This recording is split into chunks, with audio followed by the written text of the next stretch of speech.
사무엘상 15장입니다.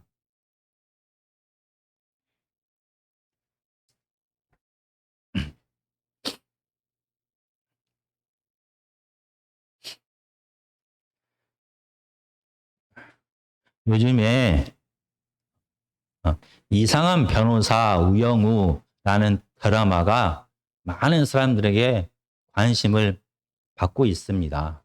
이 우영우라는 변호사는 천재적인 두뇌를 가졌고 또한 자폐 스펙트럼을 함께 가진 변호사입니다.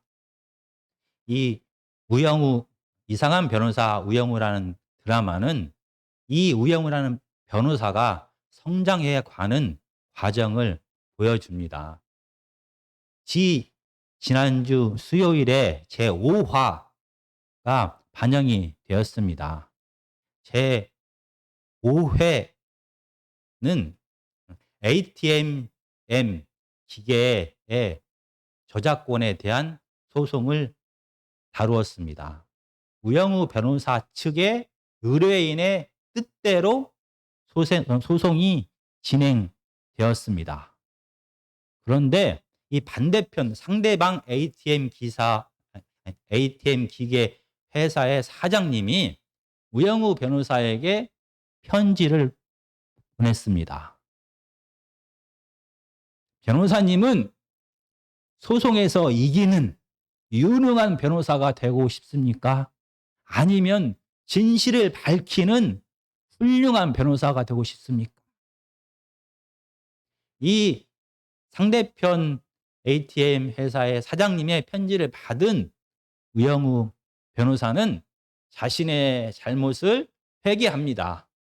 그리고 이렇게 고백합니다. 저는 거짓된 행동을 말리지 못했고 도리어 도왔습니다.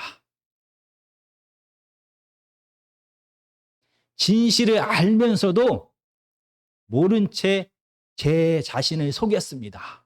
저는 소송에서 이기고 싶었습니다. 부끄럽습니다. 라는 고백을 합니다. 오늘 본문에서도 사울 왕은 그가 잘못했다라는 사무엘의 경고의 심판의 말씀을 듣게 됩니다. 15장 22절과 23절입니다. 사무엘이 이르되 여호와께서 번제와 다른 제사를 그의 목소리를 청종하는 것을 좋아하심과 같이 좋아하시겠나이까. 순종의 제사보다 낫고 듣는 것이 숫 양의 기름보다 나으니 이는 거역하는 것은 점치는 죄와 같고 완고한 것은 사신 우상에게 절하는 죄와 같음이라. 왕이 여호와의 말씀을 버렸으므로 여호와께서도 왕을 버려 왕이 되지 못하게 하셨나이다 하니. 사무엘은 사울 왕에게 선택적으로 순종하는 것은 불순종한 것이고 불순종하는 것은 하나님을 이용하려는 우상 숭배입니다 라고 하나님의 뜻을 전합니다. 하나님의 질책을 받은 사울은 어떻게 반응합니까? 24절과 25절입니다. 사울이 사무엘에게 이르되 내가 범죄하였나이다. 내가 여호와의 명령과 당신의 말씀을 어긴 것은 내가 백성을 두려워하여 그들의 말을 청종하였음이니이다. 청하오니 지금 내 죄를 사하고 나와 함께 돌아가서 나로 하여금 여호와께 경배하게 하소서 하니. 오늘 본문의 말씀을 보면은 사울 왕도 우영우 변호사처럼 자기의 잘못을 인정하고 회개하는 것 같습니다. 하나님께서 사울 왕에게 주신 명령은 15장 3절에 우리가 기록되어 있고 사울이 어떻게 반응했는지는 9절에 기록되어 있습니다. 15장 3절과 9절입니다.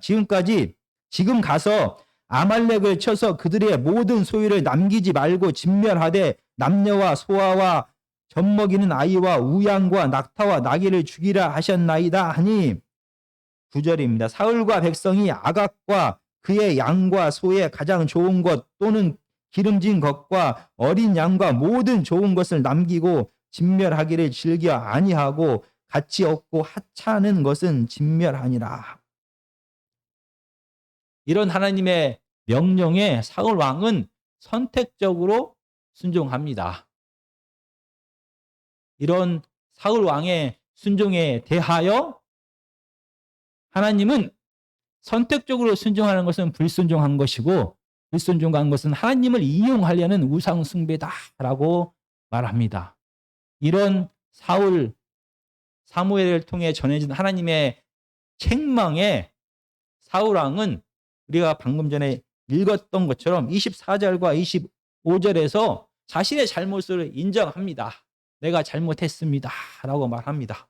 그리고 나를 용서해 주십시오 라고 말합니다. 그리고 나와 함께 하나님께 제사를 드리러 갑시다 라고 사무엘에게 요청합니다.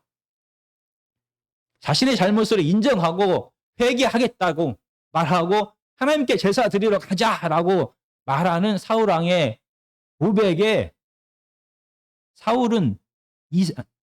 사무엘 선지자는 이상하게 반응합니다. 26절입니다.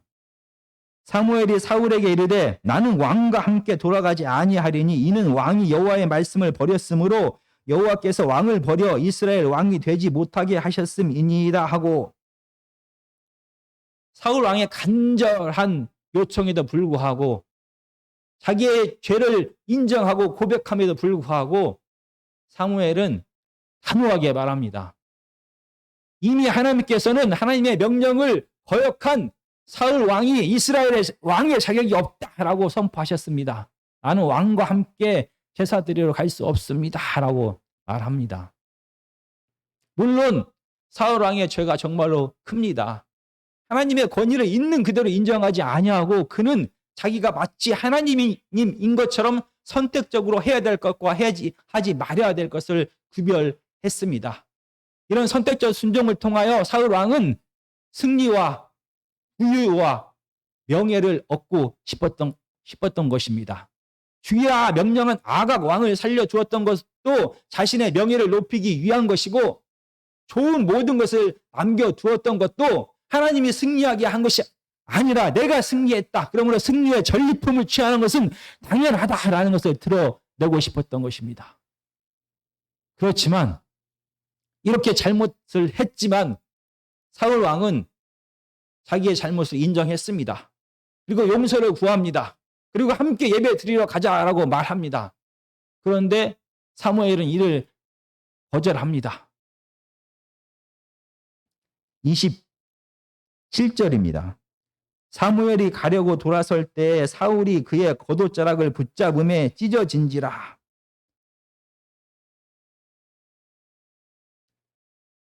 사울 왕이 자기의 잘못을 고백하고 함께 예배드리러 가자라고 말했음에도 불구하고 사무엘은 이미 하나님은 당신을 버렸습니다라고 그에게 회개의 기회를 주지 않는 것 같습니다. 그리고 그를 떠나려고 합니다. 사울 왕은 더 간절히 사무엘을 붙잡습니다. 그 결과 옷이 찢어져 버렸습니다. 그리고 이 찢어진 옷을 붙잡고 사무엘은 사울에게 더 강력한 비판을 하기 시작합니다. 28절과 29절입니다.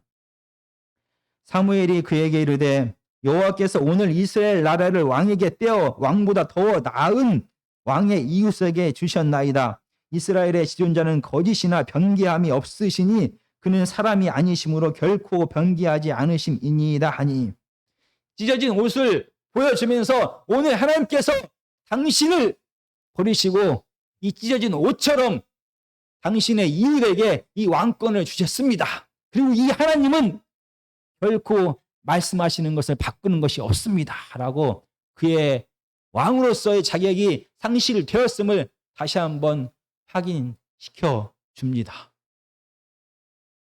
그 정도 했으면 사울 왕이 물러설 것 같습니다. 그런데 사울 왕은 물러서지 않았습니다. 다시 한번 30절에 보면 자기의 잘못을 고백합니다. 내가 잘못했습니다. 그럴지라도 제발 나와 함께 가서 하나님께 예배를 드려주십시오 라고 간절히 부탁을 합니다. 31절에서 이렇게 변했습니다. 이에 사무엘이 돌이켜 사울을 따라가매 사울이 여호와께 경배하니라. 사울 왕의 거듭된 잘못의 인정과 옷이 찢어질 정도로 간절히 매달려 부탁했습니다. 그 결과 사무엘은 사울의 말을 들어줍니다. 함께 따라갑니다. 제사를 드립니다. 그러면 사울 왕은 이제 그의 잘못을 용서받은 것입니까? 사울 왕은 깨어진 사무엘과의 관계가 다시 회복된 것을 드러낸 것입니까? 34절과 35절입니다. 이에 사무엘은 라마로 가고 사울 기부와 자기의 집으로 올라가니라. 사무엘이 죽는 날까지 사울을 다시 가서 보지 아니하였으므로 이는 그가 사울을 위하여 슬퍼함이었고 여호와께서는 사울을 이스라엘 왕으로 삼으신 것을 후회하셨더라. 함께 가서 예배를 드림으로 마치 죄가 용서받았고 모든 깨어진 관계가 회복된 것처럼 보였는데 34절과 35절은 그렇지 않다라고 말합니다. 제사를 드리고 사무엘과 사울 왕은 각자 자기의 집으로 갑니다. 그리고 하나님의 선지자 사무엘은 다시는 죽을 때까지 사울을 보지 않습니다. 그리고 하나님은 사울을 왕 삼은 것을 후회하셨다라고 말합니다. 그를 용서하지 않았다는 것을 드러냅니다.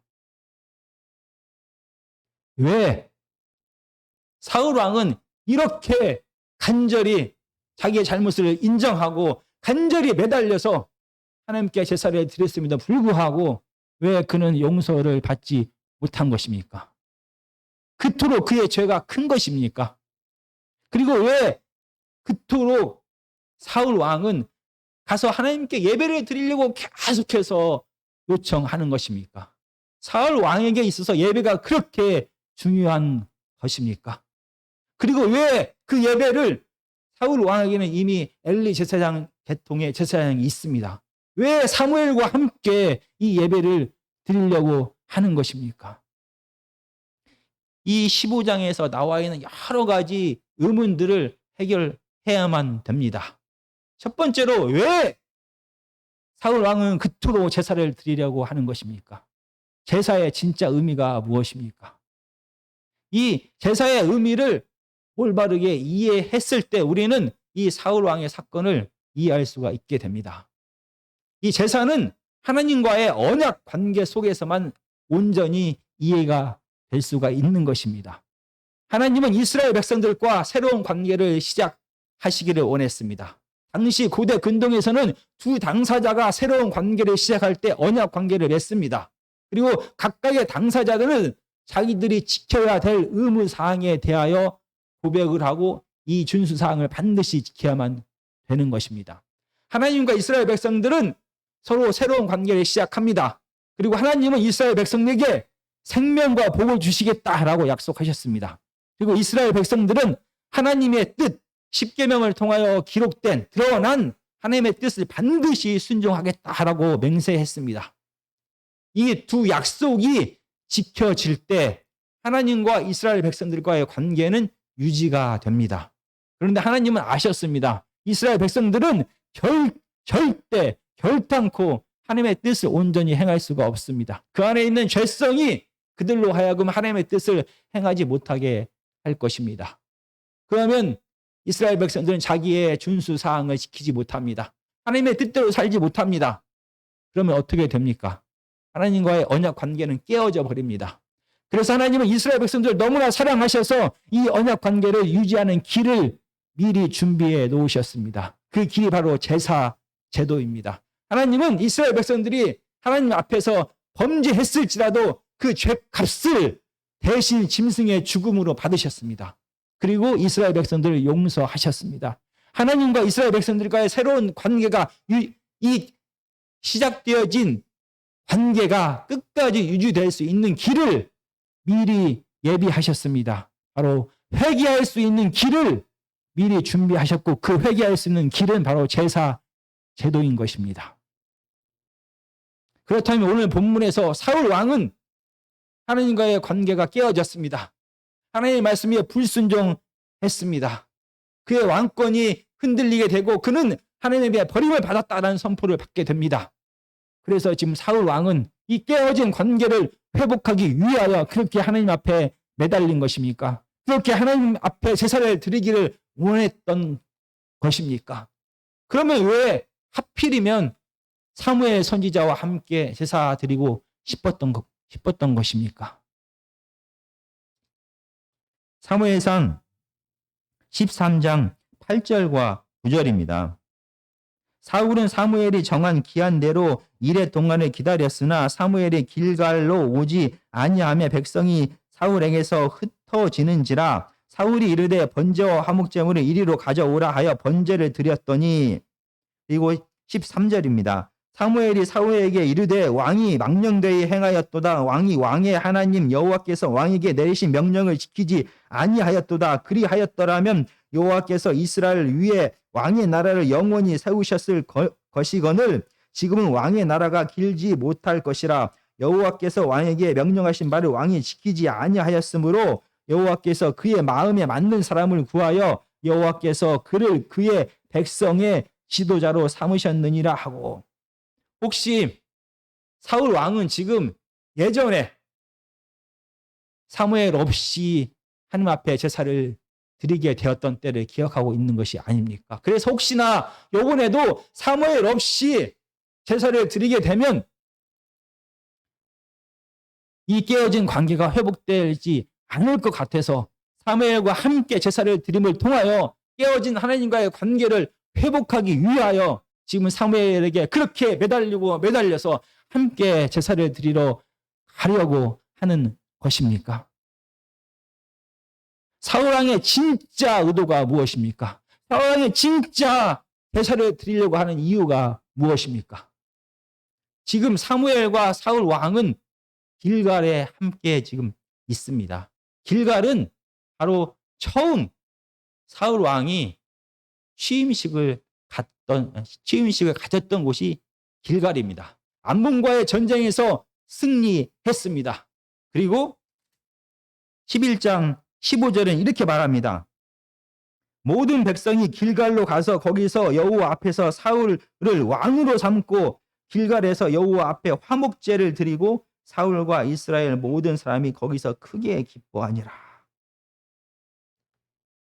사울 왕은 하나님의 영이 임함을 통하여 하나님의 도우심으로 전쟁에서 암몬과의 전쟁에서 승리합니다. 그리고 많은 이스라엘 백성들과 함께 길갈에 모였습니다. 그리고 취임식을 갖게 됩니다. 온 이스라엘 백성들은 길갈에서 사울 왕을 찬양하고 높였습니다. 그의 왕으로 그가 왕이 되었다는 것을 너무나 기뻐했습니다. 그때 길갈에서 하나님 앞에 화목제도 드렸고 사무엘이 옆에서 하나님께서 인정하신 왕이다 라는 것을 드러냈던 것입니다. 그런데 지금 15장에 사무엘과 사울 왕은 길갈에 있습니다. 그러나 지금은 상황이 변했습니다.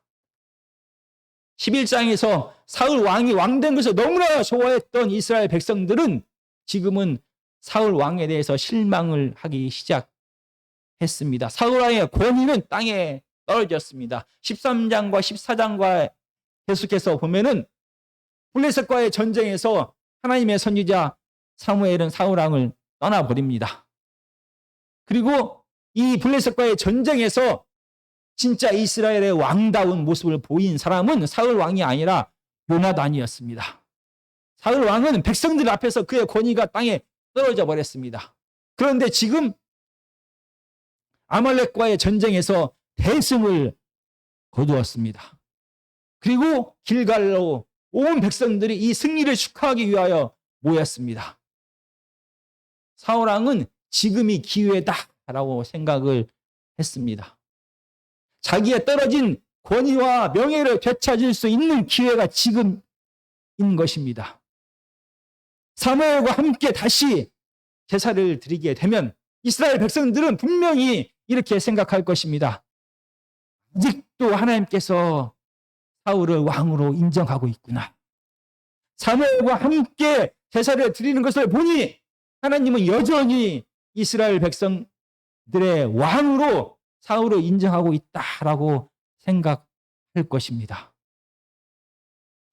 사무엘이 그토록 하나님 앞에 제사를 드리고 싶었던 이유는 하나님과의 깨어진 관계를 회복하고 싶었던 것이 아닙니다. 사울 왕이 그토록 사무엘을 옷자락을 잡으면서 매달리면서까지 예배를 드리고 싶었던 이유는 자기 자신의 떨어진 명예와 권위를 회복하고 싶었던 것입니다. 사울 왕이 이렇게 제사를 드리고 간절히 원했던 제사를 드렸음에도 불구하고 하나님으로부터 용서를 받지 못한 것은 그의 죄가 커서가 아닙니다. 사울은 회개하지 않았습니다. 사울 왕은 하나님께서 열어놓은 마지막 회개의 길, 하나님과의 관계를 회복할 수 있는 유일한 길인 제사를 무시했습니다. 이렇게 하나님을 무시하고 제사를 무시하면서 그는 회개할 길을 발로 차버렸습니다. 하나님과의 관계보다 사울 왕은 스스로가 왕권을 공고히 하는 것이 더 중요했습니다. 이렇게 하나님을 무시하고 하나님의 제사를 무시한 사건이 사무엘상에 또 기록되어 있습니다. 사무엘상 2장 12절, 17절, 22절입니다. 엘리의 아들들은 행실이 나빠 여호와를 알지 못하더라. 17절입니다. 이 소년들의 죄가 여호와 앞에 심히 크면 그들이 여호와의 제사를 멸시함이었더라. 22절입니다. 엘리가 매우 늙었더니 그의 아들들이 온 이스라엘에게 행한 모든 일과 회막 문에서 수종드는 여인들과 동침하였음을 듣고 엘리 제사장의 아들들은 하나님을 무시했습니다. 하나님의 제사를 무시했습니다. 그 결과 엘리와 엘리의 두 아들들은 같은 날 죽게 됩니다. 그리고 하나님께서 스스로가 하신 약속을 파기하면서까지 엘리의 후손들이 다시는 제사장을 하지 못하도록 심판하셨습니다. 엘리와 엘리의 가정이 이렇게 심판받은 이유는 하나님의 제사를 무시했기 때문입니다. 그 이유를 왜 엘리와 엘리 제사장은 하나님을 무시하고 하나님의 제사를 무시했던 것입니까? 2장 29절은 이렇게 말합니다. 너희는 어찌하여 내가 내 처소에서 명령한 내 재물과 예물을 밟으며 내 아들들을 나보다 더 중히 여겨 내 백성 이스라엘이 드리는 가장 좋은 것으로 너희를 살찌게 하느냐.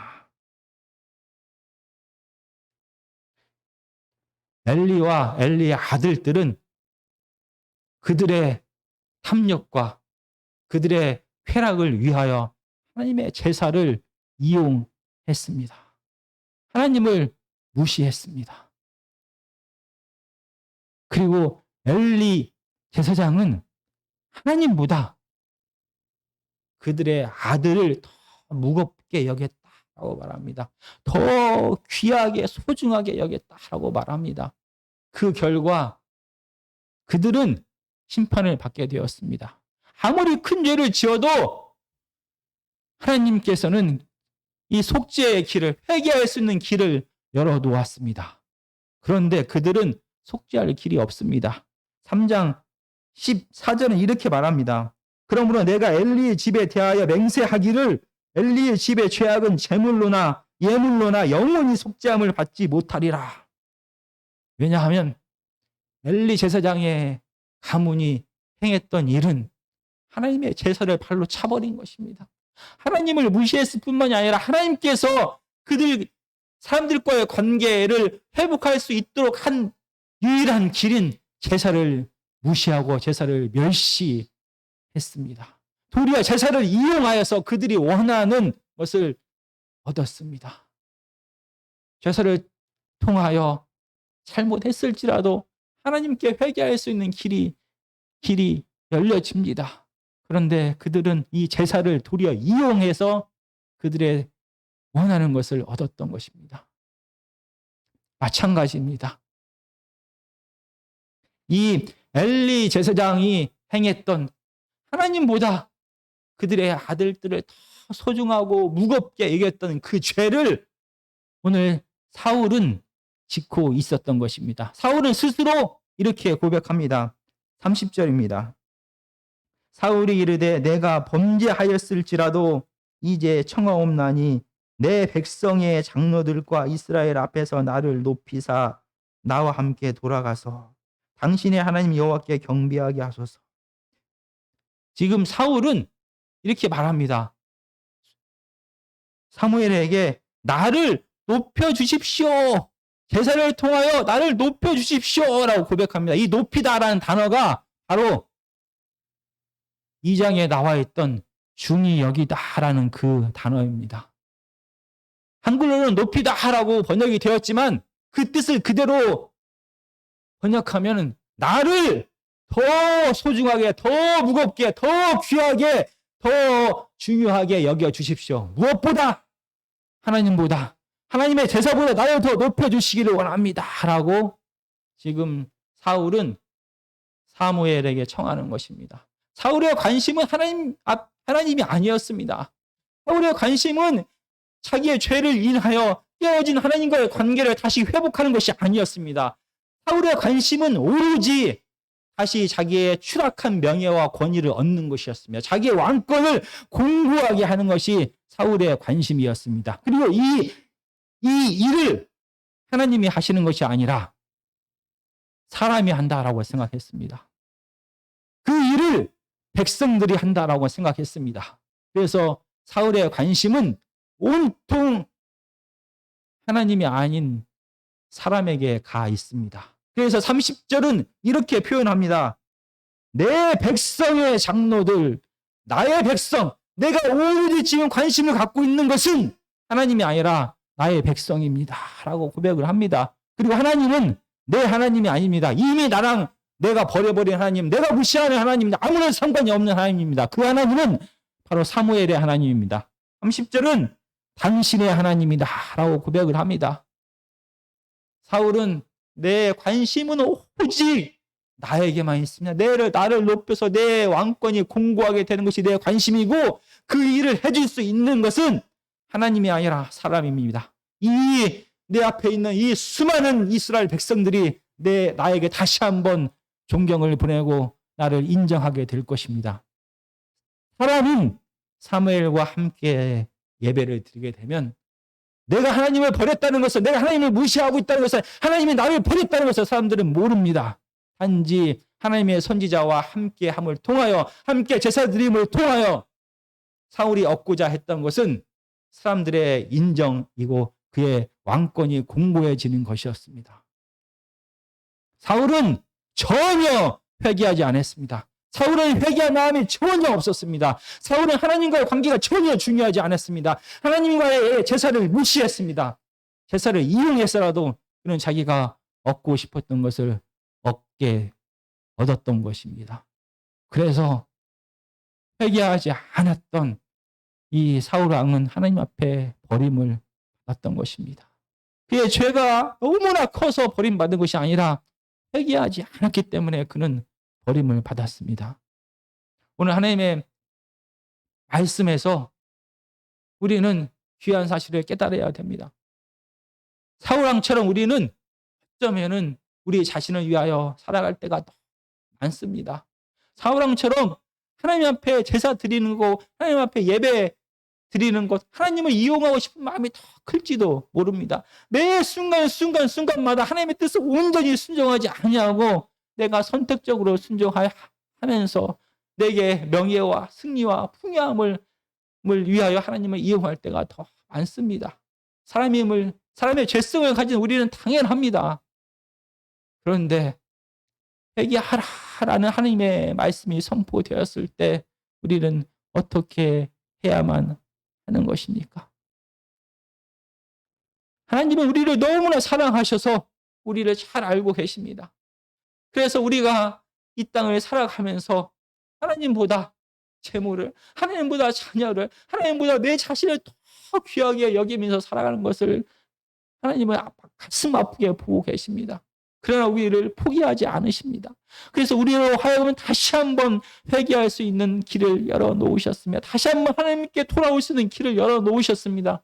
이게 바로 우리가 드리는 예배인 것입니다. 우리는 하나님 앞에 이렇게 예배를 드리면서 하나님이 누구인지를 깨닫게 됩니다. 그 크신 하나님의 능력과 그 크신 하나님의 사랑을 깨닫게 됩니다. 그리고 하나님 앞에, 거룩하신 하나님 앞에 섰을 때 우리는 우리의 안에 있는 죄악을 발가벗겨진 듯이 드러낼 수밖에 없게 됩니다. 우리는 용서받을 수 없는 죄인이라는 것을 거룩하신 하나님 앞에, 하나님의 말씀 앞에서 우리는 깨닫게 됩니다. 그리고 이 예배를 통하여 우리는 다시 한번 우리를 변함없이 사랑하시는 그 하나님의 은혜에 감사하게 됩니다. 우리는 하나님께 드리는, 진정으로 드리는 예배를 통하여 우리가 정말 용서받을 수 없는 죄이지만 하나님께서 우리를 그 끝없는 사랑으로 용서하셨다는 것을 깨닫게 됩니다. 그 사랑에 감사할 수밖에 없습니다. 이렇게 예배는 회개와 용서와 회복이 있는 곳이 예배인 것입니다. 진정으로 하나님 앞에 예배 드릴 때 이 모든 깨어진 관계는 회복되고 우리는 생명 되신 하나님 안에 있게 되는 것입니다. 이렇게 소중한 것이 예배입니다. 만약 우리의 예배 안에 하나님에 대한 감사가 없다면, 우리의 예배 안에 하나님에 대한 사랑이 없다면, 우리의 예배 안에 우리가 죄인임을 깨닫지 못한다면, 우리의 예배 안에 하나님만이 생명이다라는 것을 우리가 알지 못한다면 그 예배는 죽은 예배입니다. 우리가 드리는 예배는 오직 하나님만이 받으셔야만 됩니다. 우리가 드리는 예배를 통하여 드러나는 것은 하나님의 사랑과 하나님의 신실하심과 하나님의 유일하심만이 드러나야 되는 것입니다. 우리의 예배를 통하여 드러나는 것은 우리가 얼마나 자격 없는 자인지가 드러나야 되는 것입니다. 이게 하나님 앞에 드리는 진실된 예배가 되는 것입니다. 예배가 무너져 버리면, 예배에서 실패해 버리면 이 죄악된 우리는 죄 가운데 살아갈 수밖에 우리에게는 희망이 없는 것입니다. 형식적으로 드려지는 예배는 우리에게 짐만 됩니다. 예배 가운데 회복이 없다면, 예배 가운데 하나님을 만나지 못한다면, 내가 하나님을 얼마나 귀한 분으로 여긴다, 하나님이 얼마나 귀한 분인지를 예배 가운데서 만나지 못한다면 우리는 예배에 실패한 자가 되고 우리의 삶은 죽음 가운데에서 살아갈 수밖에 없는 것입니다. 우리의 예배가 이렇게 소중하다는 것을, 우리의 예배가 회복될 수 있기를, 우리가 형식적으로 드리는 예배를 형식적으로 드리는 것이 아니라 이 예배를 통하여 진정으로 살아계신 하나님을 만날 수 있기를 우리는 가슴을 치면서 우리의 옷을 찢어가면서 하나님 앞에 예배를 드려야 되는 것입니다. 진정으로 찢어야 될 것은 사무엘의 옷이 아니었습니다. 진정으로 찢어야 될 것은 사람들의 옷이 아니었습니다. 사울이 진정으로 매달려야 될 분은 하나님이셨습니다. 하나님만이 생명 되시고 하나님만이 모든 것을 주관하고 계시는 분이십니다. 그 하나님께 숨을 찢고 내 옷을 찢으면서 회개하는 시간이 바로 예배 드리는 시간인 것입니다. 정말 예배가 회복되지 않는다면, 예배가 이렇게 하나님을 만나는 시간이 아닌 다른 용도로 사용되어서는 절대 안 됩니다. 예배는 사람을 높이는 시간이 되어서는 안 됩니다. 예배는 절대로 사람이 높아지는 시간이 되어서는 안 됩니다.